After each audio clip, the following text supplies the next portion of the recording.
I want to tell you guys that the president has not been seen for about 6 days now, as in people do not know his whereabouts.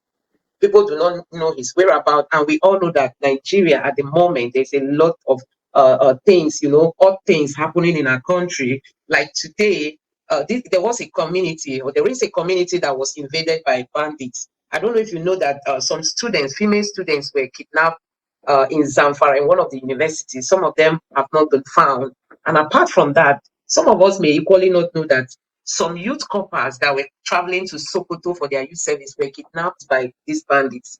And this president, I mean, this government has not even taken any step. They are not even informing Nigerians. I heard a father to one of the victims was crying, as in that the federal government is just silent over their kidnapped children. So you can imagine a lot is happening in Nigeria. And our president, we don't know where he is. This calls for concern, honest. So let's take this video. Is Nigeria attempting to be strong abroad whilst remaining debilitatingly weak at home? Well, according to one assessment, President Tinubu and his deputy Kashim Shettima hold the record of the most travelled presidency in Nigeria since 1999 in their first 100 days in office. The president's first trip abroad was to France for a global finance summit.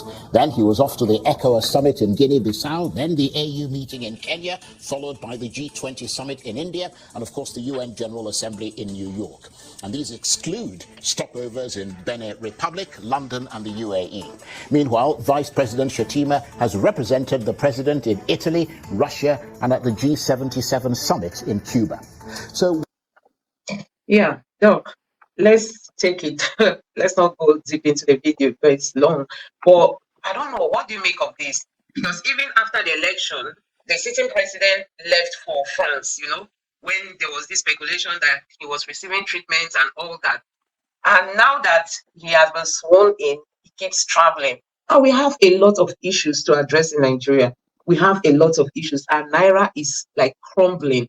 Naira is falling every day, making the prices of things to escalate, in a very, I don't even know how to explain it. I watched a video today, watching a woman who tied children in sack bags. They wanted to go and sell these children, not just a child, not even 2 children. They were like 6 or more, tying them in a sack bag, going to sell these children.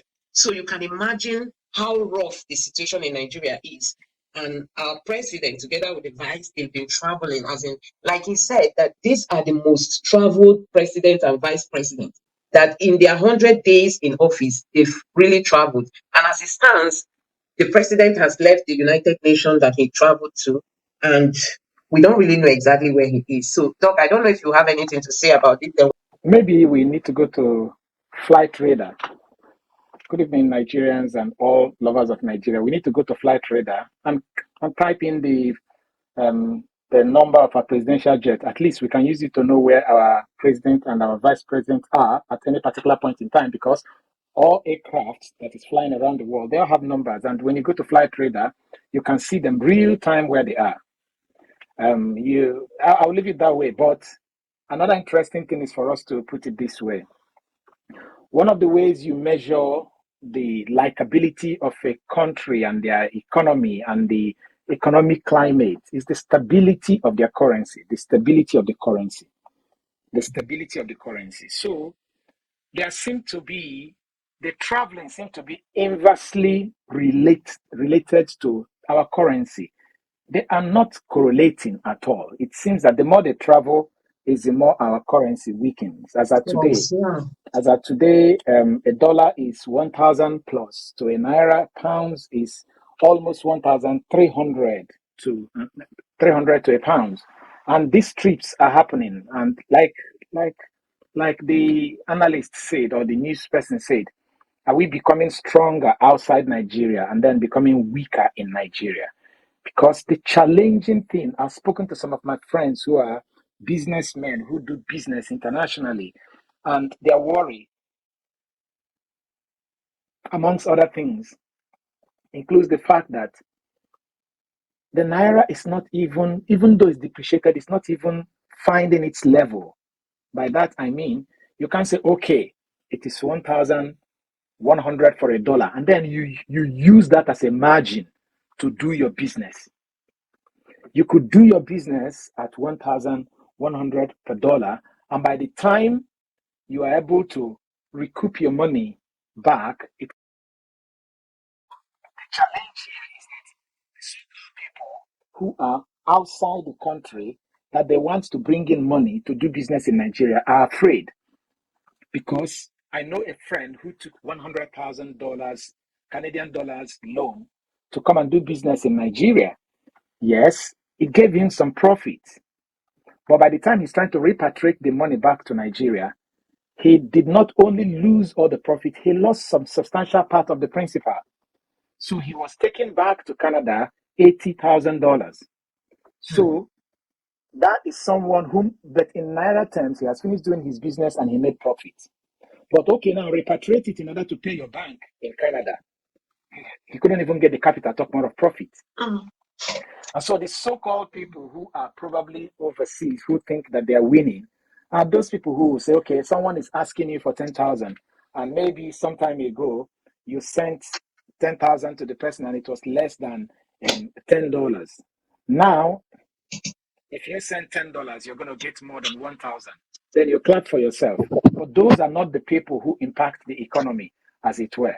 So it surprised me that they told us that Lagos is a model of economic excellence in Nigeria and in Africa, and that they are coming to repeat Lagos all over Nigeria. Fine, here we are. The only thing I know of is the fact that the people like Chaudhry, who are doing sharp business, money laundering business in Nigeria during the time of Abacha, they have come back into Nigerian turf again now. You know, I'm told that they have been given a contract to do a road between Lagos to Calabar. This is where our money is going to be sunk in again, and only God help us, to be honest. So I can't see the vibes all these trips are bringing. I can't see that vibes, because look, sentiment, aside from other tangible factors, sentiment influences a whole lot of things. If there is a positive sentiment of the international community on Nigeria, to be honest, our currency will not be as depreciating as it is today. So that is a pointer to us that all things are not well as they claim. Because as long as they're in government, they're going to keep speaking positive about themselves. But like someone asked, you that are listening to what they're telling you, how are you experiencing it? It's not about what you're hearing the government say. It's about what you are experiencing. Is your life better today than yesterday? They say, okay, they are just starting. But is it not May, June, July, August? A quarter is gone. 1 quarter is gone. 1 quarter of the year is gone. And so before you know it, 2 quarters are gone. And before you know it, 1 year is gone, which is 1 quarter of the government, of the number of years the government is supposed to spend.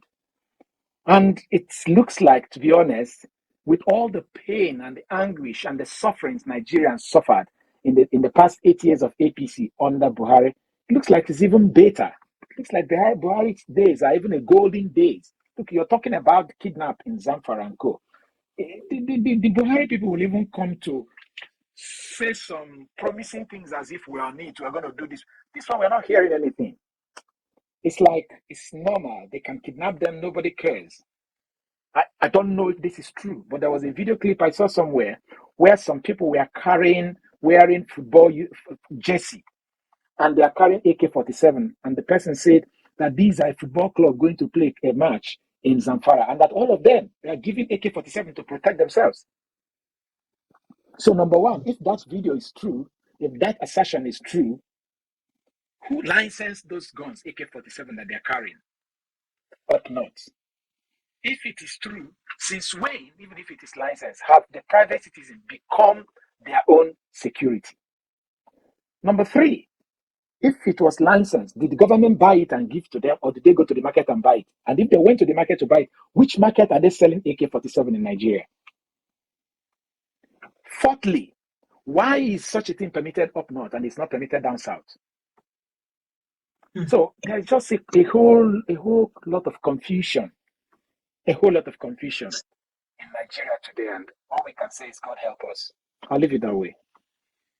Yeah, so thank you very much. We just hope that things will get better. The vice president came out to say that things will start getting better after 15 months, meaning that we are not even close to, getting out of this situation soon. So let's just keep 15 months. 15 months is after 1 year and 3 months. That is when they would have spent more than 25% of their total time. 15 months is a lot of time. Now, I don't know why we should wait for even up to 3 months when it is supposed to be a party that handed over to itself. Mm-hmm. Why?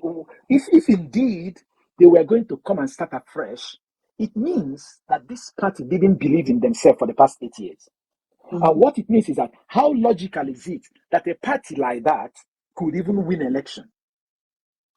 If a team that denied itself could win election, does it mean that they did not have any challenger at all?